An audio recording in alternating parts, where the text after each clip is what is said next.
তো গাইস আমি জানতে পারি যে পিকের ভেতরে বান্দা ফাইট করতেছে, কিন্তু আমি সেখানে ভাবছিলাম হয়তো একটা স্কোয়াড হবে, কিন্তু এখানে গিয়ে দেখতে পাই পুরো তিনটা স্কোয়াডের ফাইট হচ্ছিল। সামনে একজন প্লেয়ার বসে রিভাইভ দিতেছিল, এখানে আমি আমার একটা ক্যারেক্টার দিয়েছে জানি না, সেটা মেরে আমি এখানে যখন ফাইট নিয়েছিলাম তখন আবার সে প্লেয়ারটা স্যাম্পনা লাগে কোথায় যেন চলে যায়, হঠাৎ সে আমার সামনে চলে আসে, তারপরে সে তার ক্যারেক্টারটা ইউজ করে, কিন্তু আমি তাকে বডি শট দিয়ে এখানে মেরে দিই ফাইনালি।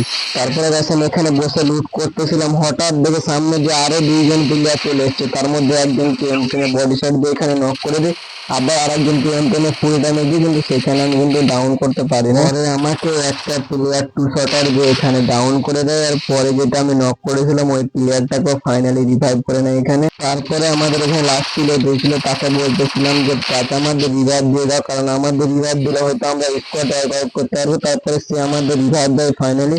তারপর এখানে উঠে আমি আমার আরেকটা টিমমেটকে রিভাইভ দিই, তার সাথে মেডিকেটও লাগিয়ে নিই, কারণ এখানে আমার এইচপিটা অনেক কম ছিল।